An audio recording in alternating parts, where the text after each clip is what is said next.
PNC News First is presented by the Bank of Guam, the People's Bank. Pizza Hut, we're taking pizza to where it's never been before. Taco Bell, the only place where you live Moss. Colgate, the #1 brand recommended by dentists.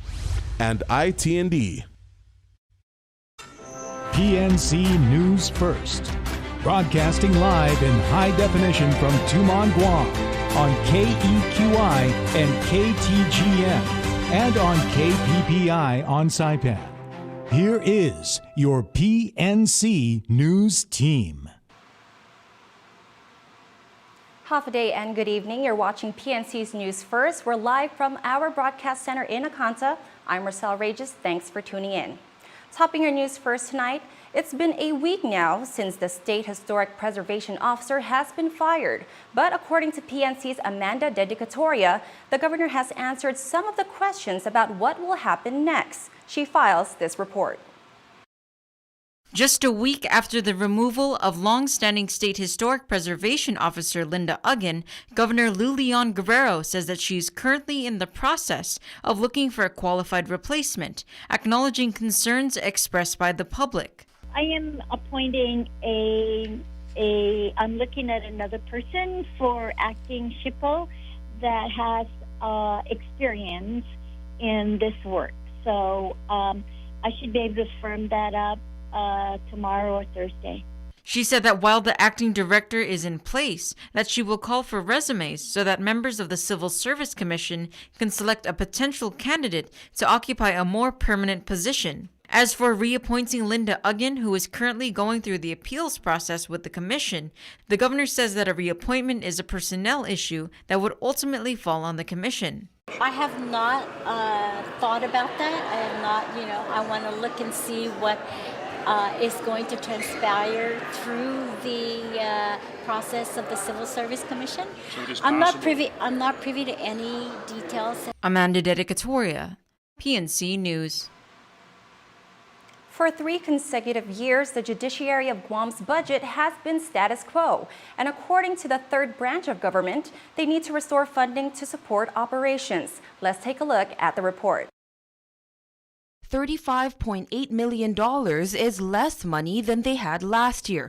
But according to the judiciary of Guam, which sat before the legislature this morning to mull over their fiscal year 2020 budget request, it is enough to support operations. So what does their budget cover? Judiciary Administrator of Courts Lizama walks us through the proposal. Our focus in fiscal year 2020 is to, with your collective support, fill critical vacancies within our branch, continue to fund our electronic monitoring program, among other contractual services, funding for much needed technology upgrades to our network and our court security system, funding for jury stipends and indigent defense, funding for treatment in our specialty courts, and funding to support the appointment of an aide judge to sit on the Superior Court of Guam. Funding for operations was further broken down as the judiciary was indicated that hiring a new judicial officer and staff would cost $403,000, an additional $5,000 more than foreseen in fiscal year 2019. The electronic monitoring program is anticipated to cost over $200,000 less than fiscal year 2019 at $300,000. It was noted that personnel is the biggest cost foreseen by the judiciary as they propose to fill critical positions and reinstate the salary increments and merit bonuses. According to the judiciary, while there is currently a freeze, they have not stopped the administrative process of completing performance evaluations of all judiciary employees. Our managers remain diligent this whole year to ensure that this is done. So, if reinstated, we can apply such prospectively. As mentioned, the funding also covers contractual services, some of which could be hampered if not properly funded. A number of important equipment purchases that need to be made as we have reached the end of life with some of them. Critical services will be hampered should we not proceed with the necessary purchase of hardware, software upgrades, and maintenance to support our network. While the budget presentation was considered to be simple, even scary, simply for a equal branch of the government, Senator Joe San Augustin says that although he can't promise to fully fund the judiciary, he is hopeful that senators can come as close as possible. The Department of Public Health and Social Services also had their budget hearing earlier today and requested $60.3 million from lawmakers. Here's what they had to say. $60.3 million. That's how much the Department of Public Health and Social Services is requesting for their budget for fiscal year 2020. The grand total is actually $107.9 million, but DPHS's Director Linda DeNorsi explained that with the federal shares of $47.6 million, the department is only asking for $60.3 million from lawmakers. To break down the $60.3 million requested, $14.7 million will go towards personnel, $44.1 million for operations, $1.2 million for utilities, and $203,000 for capital outlay. By division, the biggest part of the funding pie goes to the Division of Public Welfare, followed by the Division of Senior Citizens and the Division of Public Health. Now, where will funding come from? $49.8 million will come from the general fund, and $10.5 million will be taken from what's considered special revenue, such as the DPHSS Sanitary Inspection Revolving Fund and the Healthy Futures Fund, to name a few. Some of the critical issues that were reported by division heads include lack of physicians and nurses for the medical clinic in Mangilao, stating that there is only one physician working at Central Public Health, there are no OBGYNs or pediatricians, and there are not enough nurses to oversee all the different clinics, leading to children not getting the immunizations they need. $1.5 million for an electronic vital record system for the Office of Vital Statistics, which is responsible for registering, maintaining, and storing vital statistics, according to Chief Public Health Officer from the Division of Public Health, Dr. Susan Kaneshiro. The current system is on the brink of crashing. Lastly, $750,000 is needed for the new medical marijuana program, which will fund the 5 vacancies. Going back to the SHPO issue, the governor will request for a pause, but not exactly for the area requested by senators. Here's PNC's Joycelyn Atlig with more. Making the revelation on News Talk K57's Mornings with Patty, the governor expresses her decision to write to Rear Admiral Shoshana Chatfield of the Joint Region Marianas in hopes of stalling the clearing and construction of the military's proposed live fire training range complex, particularly the area surrounding the Hudson Lagu.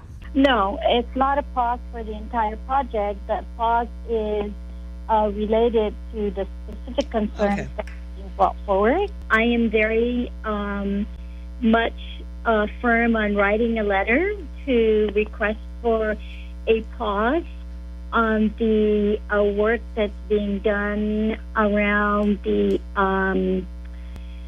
tree, the Ceranthus nelsoni. Okay.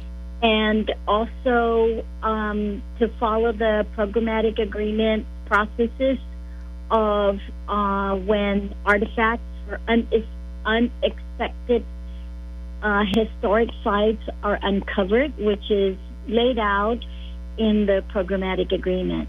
And those are basically my two requests for the Admiral. However, it raises the question, why pause construction around the Hudson Lagu, particularly with the sickly state of the tree that experts have found to be beyond resuscitation or revival?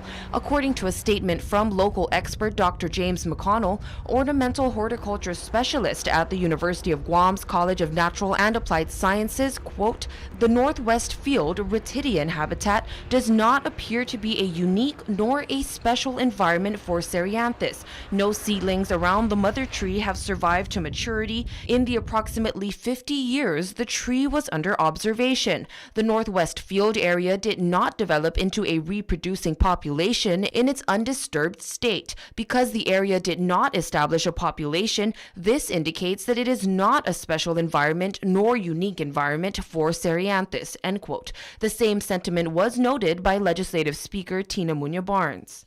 As we know, that tree has gone through a lot of heartache. I mean, it's about 80% diminished, if I'm not mistaken. But I do know that, as I said earlier, that there continues to be a study on that tree, that it's indigenous to Guam, and how important it is to us. I want you to know that it has gone through a lot of beatings.